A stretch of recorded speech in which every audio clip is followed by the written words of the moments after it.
Seluruh dunia ini salah, Tuhan pun salah, cuman kamu yang benar. Stand by. 3, 2, 1, action.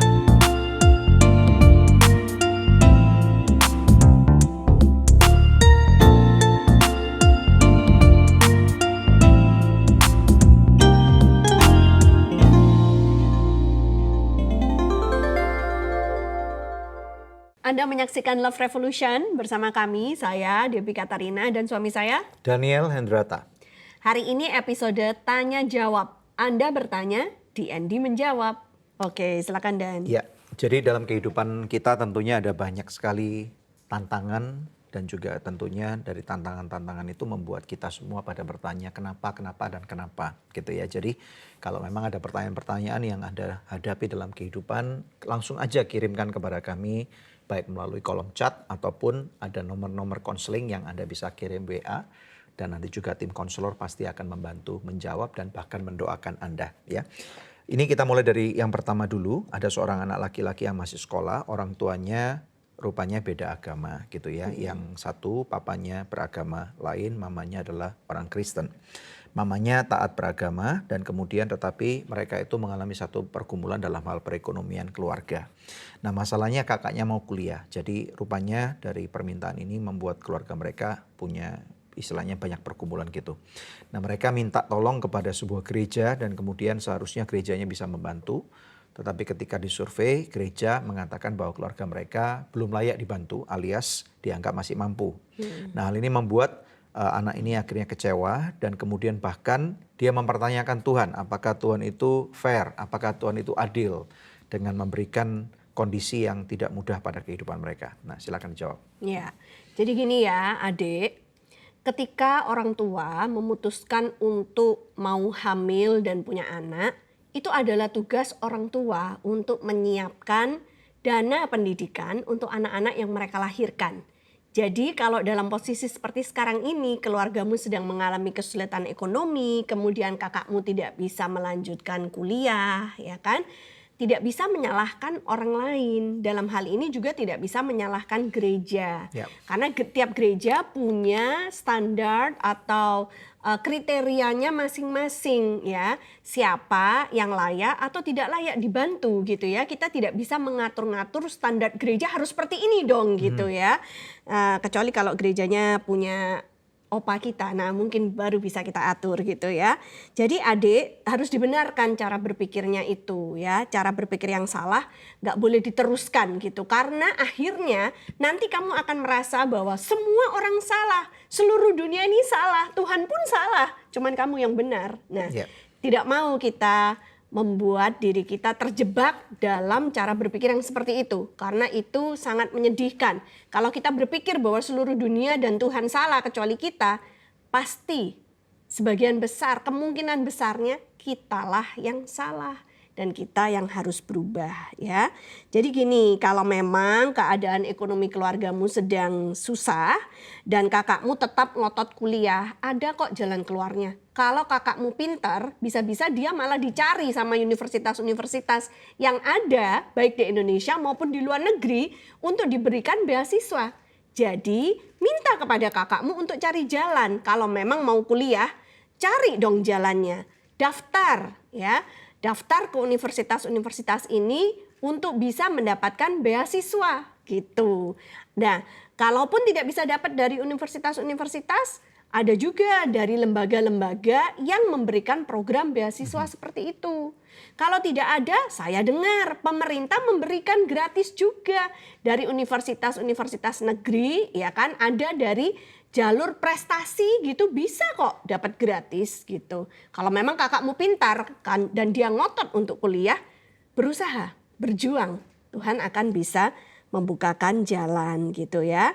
Nah, tapi kalau seandainya pun tidak berhasil, maka bisa diberikan pengertian kepada kakak untuk mengerti keadaan orang tua, mengerti keadaan ekonomi keluarga. Kalaupun harus ditunda setahun atau 2 tahun, mungkin kakak kamu bisa kerja dulu, nabung ya kan. Nanti kalau uangnya sudah terkumpul baru bisa daftar lagi tahun depan atau tahun berikutnya. Tidak ada kata terlambat karena kita bisa belajar di usia berapapun juga. Gak harus sekarang juga.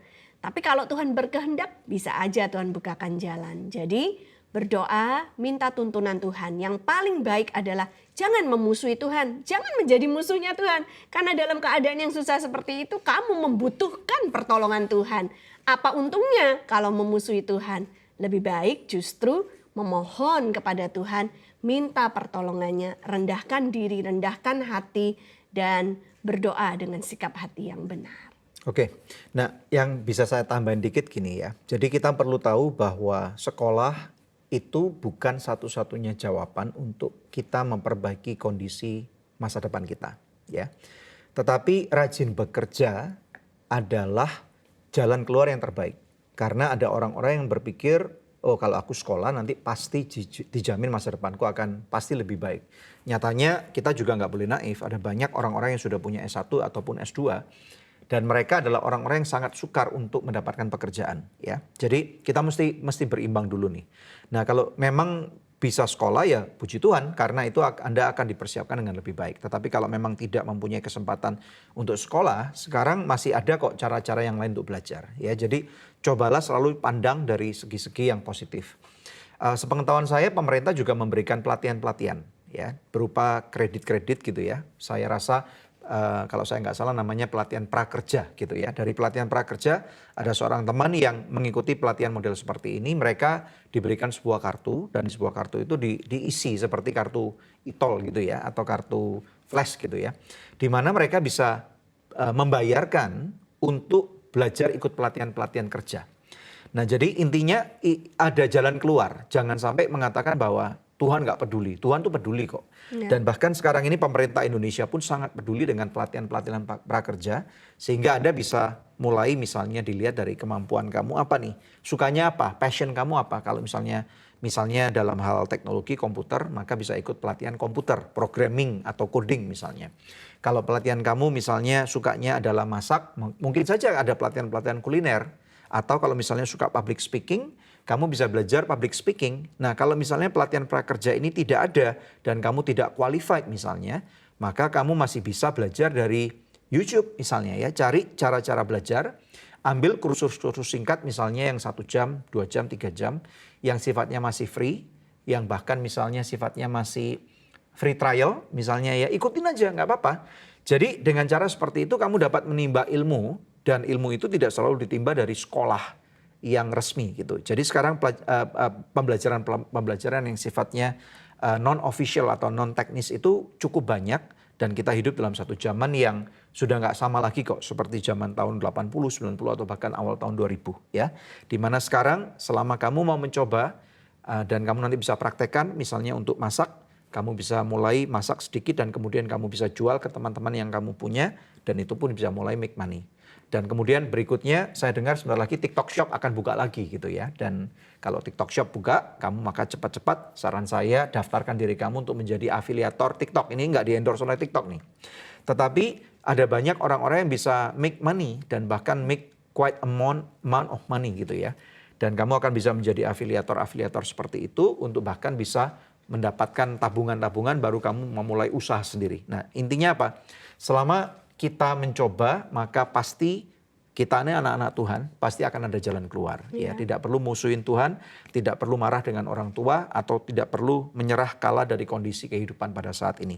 Pasti ada jalan keluar. Kalau kamu mencoba, kita lihat kepada si semut yang kecil yang bekerja dengan rajin, walau ada hujan, ada musim panas, semut tahu caranya kapan mesti bekerja dan kemudian ketika dia bekerja Tuhanlah yang memberkati si semut itu ya. Dan buat adik belajarlah dari pengalaman kakak ya. Jadi mumpung kamu sekarang masih usianya jauh lebih kecil dari kakak kamu, ya kan, usia kuliah masih lama kan, persiapkan mulai dari sekarang ya. In case nanti kalau giliran kamu kuliah dan orang tua kamu juga keadaan ekonominya sulit, kamu sudah siap-siap dari sekarang. Belajar itu yang rajin, belajar itu yang niat, yang sungguh-sungguh. Supaya ada jalan untuk bisa mendapatkan beasiswa.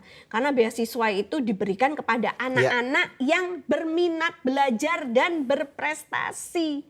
bukan diberikan kepada orang miskin saja, ya. Right. Universitas itu mencari anak-anak yang berprestasi, bukan cuma mencari yang tidak mampu secara ekonomi. Jadi, Ya. ayo semangat juang itu harus ditanamkan mulai dari Ya, sekarang. dan ini juga pembelajaran bagi kalian yang kebetulan nonton ini yang sudah sekolah gitu ya, yang orang tua sudah bayarin kamu gitu ya. Jadi jangan gunakan kesempatan ini karena ternyata di luar sana ada banyak orang-orang yang juga tidak punya kesempatan nih. Jadi kalau kamu udah sekolah, kamu udah diberikan fasilitas dengan orang tua kamu, Jangan sia-siakan. jangan sia-siakan, maka kamu juga harus mengimbangin gitu ya. Satu pengertian atau perumpamaan ya, hidup itu seperti ada dalam jungkat-jungkit, kan kamu tahu ya jungkat-jungkit itu, di mana orang tua kamu udah bekerja keras di satu sisi ini, menyediakan buat kamu apa yang mereka bisa. Apakah tempat tinggal, ya kebutuhan sandang, pangan, papan, termasuk sekolah, termasuk kebutuhan untuk liburan dan yang lain-lain, les, dan itu semua mahal. Nah tetapi sekarang pada saat yang bersamaan, jungkat-jungkitnya terlalu berat di orang tua kamu. Kalau kamu tidak berprestasi, kalau kamu tidak memberikan effortnya, atau perjuangan kamu, ya hidup itu perlu perjuangan, seperti tagline daripada Love Revolution ini.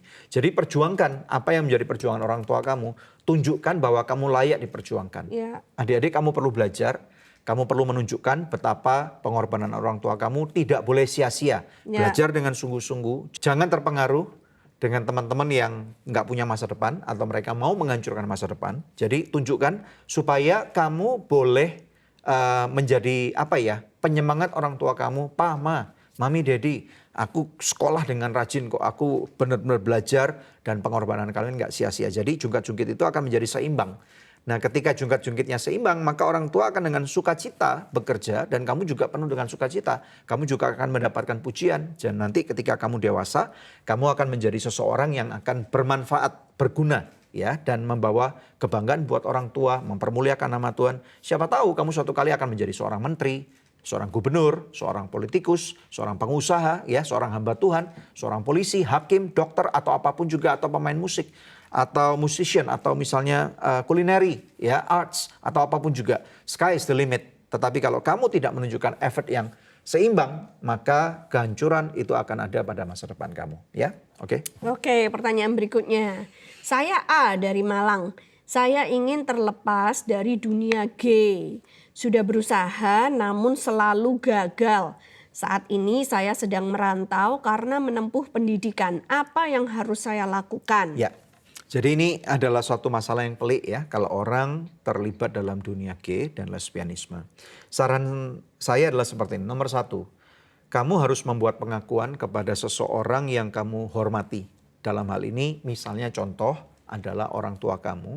Atau kemudian yang kedua adalah seorang hamba Tuhan yang kamu hargai. Tetapi hamba Tuhan ini harus suami istri. Nggak boleh kepada Pak Pendetanya doang gitu ya, harus suami istri. Nah saya kalau misalnya dari namanya berarti ini adalah seorang cowok. Jadi buat pengakuan kepada Bapak dan Ibu Pendeta ini. Nah supaya apa? Karena kalau memang sudah seperti itu, maka kamu akan ada akuntabilitas. Kemudian berikutnya nomor 3. Yang kamu perlu lakukan adalah kamu harus keluar dari komunitas kamu. Ya, jadi kalau kamu ingin terlepas, maka kamu harus tinggalkan kehidupan kamu yang lama. Buatlah keputusan bahwa kamu mau berubah, kamu mau menjadi seseorang yang lebih baik seperti yang firman Tuhan tuliskan. Firman Tuhan menuliskan yaitu ada 2 gender saja, yaitu laki-laki dan perempuan gitu. Jadi kamu harus pilih nih, kalau kamu memang terlahir sebagai seorang laki-laki, ini di acara Good News Program kami udah pernah bahas ini tentang ada seorang gay yang bertobat gitu ya, ada seorang yang bahkan operasi kelamin sudah bertobat, kamu bisa klik dalam linknya dan bagaimana Tuhan memberikan kekuatan untuk dia akhirnya bertobat dan kemudian hidup benar di mata Tuhan. Nah jadi keluar dari dunia kamu, tinggalkan kawan-kawan kamu dan buat keputusan bahwa aku adalah seorang laki-laki yang Tuhan ciptakan. Nah kami tidak tahu apa yang menyebabkan kamu menjadi seorang gay. Karena biasanya ada penyebabnya tuh. Ya apakah dilecehkan, apakah mungkin kamu salah pergaulan, atau mungkin bagaimana perilaku orang tua kamu ketika kamu masih kecil. Kita tidak tahu nih, ya kami tidak menghakimi. Tetapi kamu perlu sekali keluar daripada dunia itu. Tinggalkan dunia itu dan kemudian kalau bisa ya kamu ada di merantau. Pindah ke kota lain aja tidak membantu menjawab. Tetapi kamu harus masuk ke kolam yang benar gitu ya. Kalau komunitas itu kan berarti gini, kalau kamu adalah ikan, misalnya ikan perumpamaan nih. Kamu kalau ikan air tawar, bayangkan kamu nyemplung ke kolam air asin, maka kamu nggak akan survive di sana. Ya, jadi keluar daripada kolam itu, kalau kamu adalah seorang laki-laki, kamu adalah anak Tuhan, kamu menghubungi kami, maka yang benar adalah kamu cari kolam yang benar, apakah di gereja itu, ya, atau di kumpulan mahasiswa yang benar, ya, gitu ya. Jadi istilahnya kalau memang sudah benar, kolamnya benar, maka yang terjadi ada akuntabilitas. Kamu akan diingatkan terus, kamu akan didoakan terus, dan kemudian tendensius kamu untuk hidup dalam dunia gay dan lesbianisme ini akan semakin lama semakin berkurang, ya. Dan kemudian tentunya kamu juga harus punya perasaan takut akan Tuhan. Karena apa? Dalam hidup itu ada konsekuensi. Dan kita sudah dapat melihat pula bagaimana konsekuensi orang yang hidup seks bebas, ya, dan kemudian hidup dengan pola gay, ini homoseksual, maka akan rentan terjadi penyakit yang namanya HIV dan AIDS. Ya, kalau sampai terjadi seperti itu, maka kamu akan masuk dalam satu fase kehidupan point of no return, di mana masa depan kamu akan lebih suram sekali. Kamu akan mengalami kesukaran yang sangat susah sekali. Tuhan mungkin sudah mengampuni kamu, tetapi kamu masih harus berurusan dengan yang namanya konsekuensi kehidupan yang sangat kejam. Ya, jadi ini harus dilihat dari beberapa sisi. Nah, mumpung lagi merantau, ini saran yang bisa kami berikan, ya. Ganti nomor HP-mu. Ya. Jadi untuk memutuskan pertemanan yang lama, itu semua nomor-nomor mereka buang, ya. Jangan disimpan lagi di phone book kamu supaya mereka tidak bisa ngubungin kamu ke nomor yang baru. Gimana? Ya, atau WhatsApp-nya? atau misalnya gini, matikan sosial media kamu, karena nomor handphone pun sekarang tidak lagi menjamin karena orang bisa menemukan kamu. Ya, untuk sementara waktu kamu perlu detox nih, ya, sama seperti orang keracunan. Jadi detox diri kamu, keluar dari kolam itu. Kamu perlu untuk dipantau gitu ya. Jadi kalau kamu dipantau itu berarti dipantau oleh orang-orang yang benar dalam komunitas yang benar tadi. Ibaratnya kalau seperti sebuah film itu kamu menyendiri, mengucilkan diri, tetapi kemudian kamu ambil sabbatical, kamu ambil masa tenang, ya, untuk menjauhkan pikiran kamu dari sesuatu yang tidak benar. Dan kemudian kamu tidak lagi bersosial media.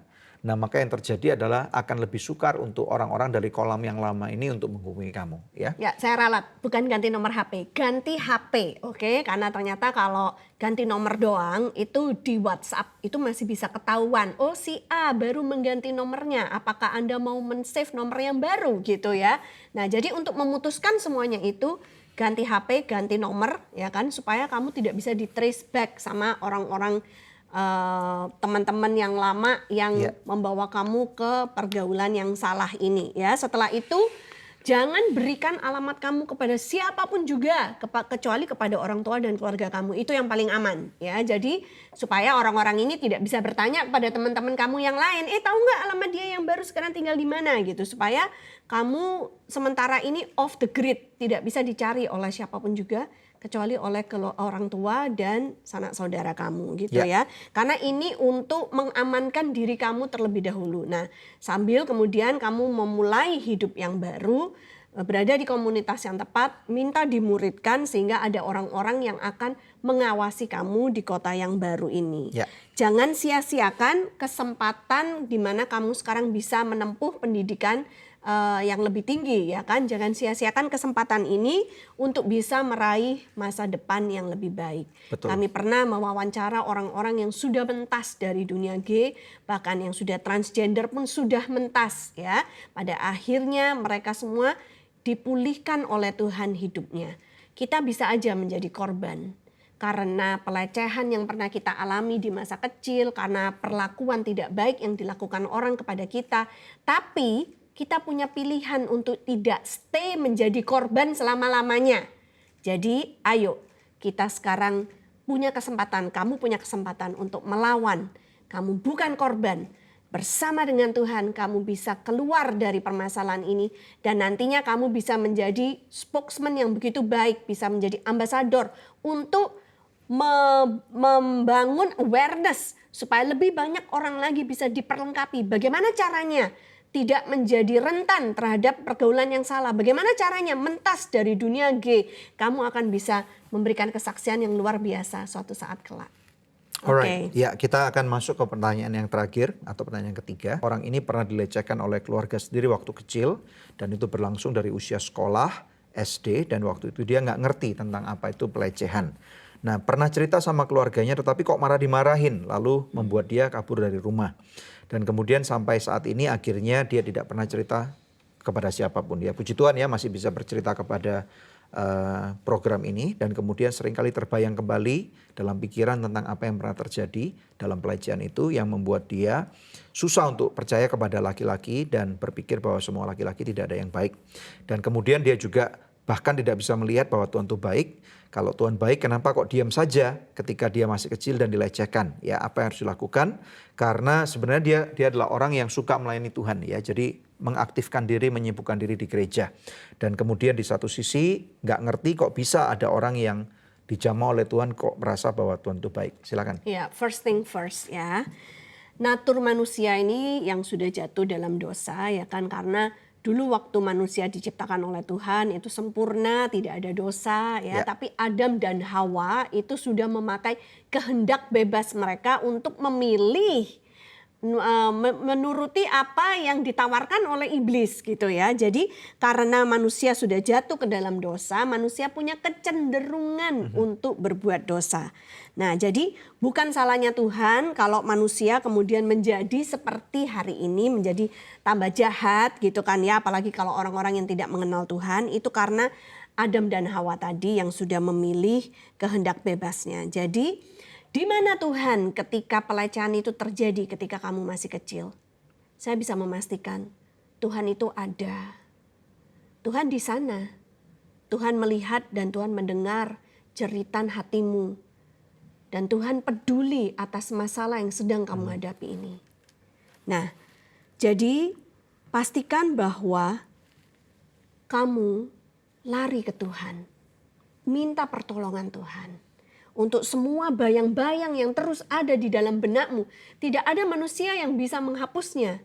Kecuali kalau Tuhan yang menghapuskannya. Atau mungkin bayangan-bayangan itu tetap akan diizinkan ada di sana oleh Tuhan. Tetapi itu kemudian tidak menyakitimu lagi. Dan bisa menjadi suatu pembelajaran untuk membuat kamu menjadi lebih tangguh lagi. Saya tahu ini bukan suatu hal yang mudah untuk dilewati. Tentunya kamu perlu dibimbing juga. Ya. Masuk ke ruang konseling, minta konseling karena ini diperlukan bersesi-sesi untuk bisa pemulihan terjadi di dalam hidupmu. Untuk bisa berdamai dengan masa lalu ya. Saat itu waktu hal itu terjadi Tuhan ada menyertaimu. Tuhan ikut nangis bersama denganmu ya. Mungkin saya bisa bantu jawab ya. Jadi kalau ditanya apakah mengapa ini terjadi kepada kehidupan kamu, jawabannya pasti kami nggak tahu. Karena kami juga tidak tahu runutan ceritanya. Tetapi kita bisa lihat dari apa yang firman Tuhan katakan gitu ya.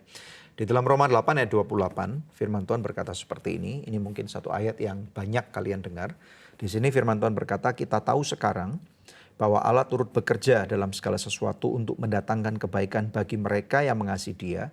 Yaitu bagi mereka yang terpanggil sesuai dengan rencana Allah. Jadi kalau dijawab kenapa kok terjadi, kita juga sama-sama tidak tahu gitu. Dan kadang-kadang kalau misalnya kita lihat di dalam dunia ini ada perang yang terjadi, ada kematian terjadi, kecelakaan bisa terjadi, bencana alam bisa terjadi, kebangkrutan bisa terjadi ya.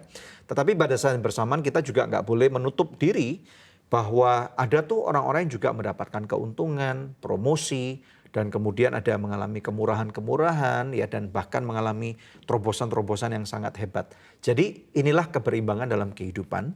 Tetapi yang membedakan adalah kalau kita percaya kepada Tuhan bahwa Tuhan itu ada di setiap fase kehidupan kita termasuk yang terburuk sekalipun. Dan walaupun kita belum tahu bagaimana Tuhan itu mendatangkan kebaikannya, tetapi di sini adalah bagi kita yang mengasihi Tuhan. Please diingat bahwa kebaikan kita kepada Tuhan itu sangat terbatas sekali gitu ya. Walaupun pada saat kita belum baik, Tuhan sudah lebih baik terlebih dahulu kepada kita. Buktinya apa? Dia mati terlebih dahulu buat kita sebelum kita bertobat gitu. Maksudnya Jadi kebaikan Tuhan tidak terbatas. yes, kebaikan Tuhan nggak terbatas. Betul. Ya jadi sebelum kita bertobat pun Tuhan sudah mati buat kita. Apalagi saat ini kalau kita misalnya kamu sudah bahkan mau melayani Tuhan gitu ya, mau melayani di gereja. Ini menunjukkan bahwa kamu adalah orang yang punya karakter yang sangat bagus banget gitu ya. Makanya di sini suatu hari kelak kamu akan berdamai dengan diri kamu. Kamu akan berdamai dengan Tuhan.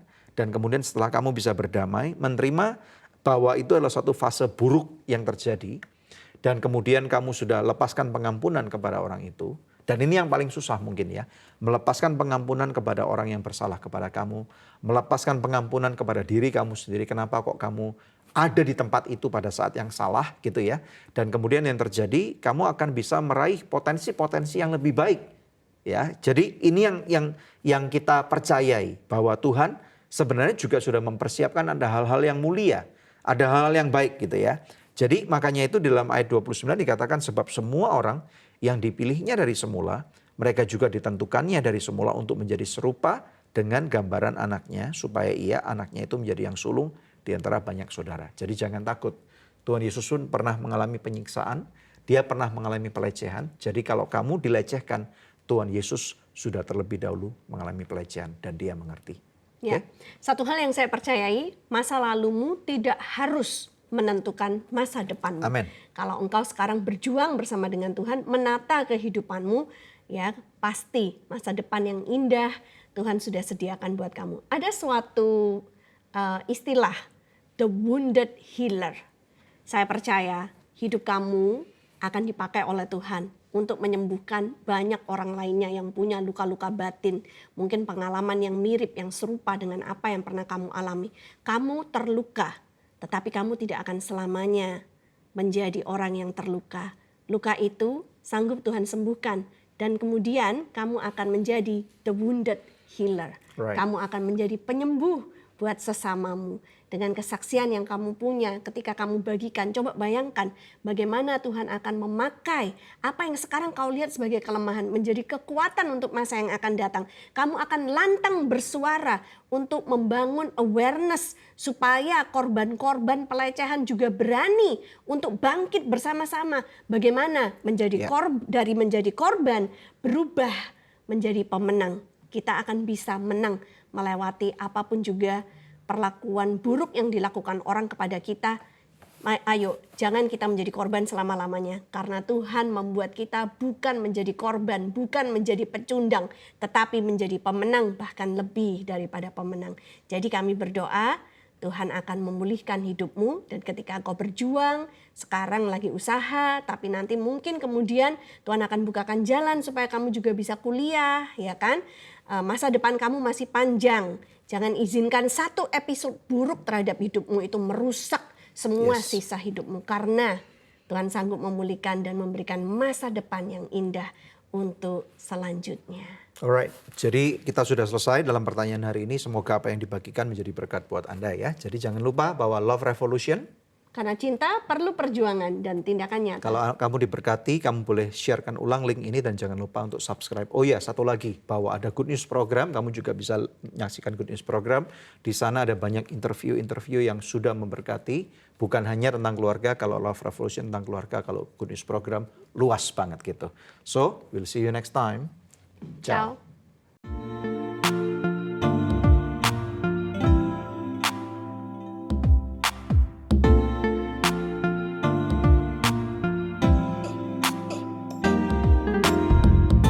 Terima kasih sudah tune in di podcast Love Revolution. Kalau kamu ngerasa feel-nya dapet banget nih sama konten ini, langsung aja bisa share di sosmed kamu. Dan jangan lupa untuk tag dan juga follow Instagram Daniel Hendrata dan juga Debbie Katarina.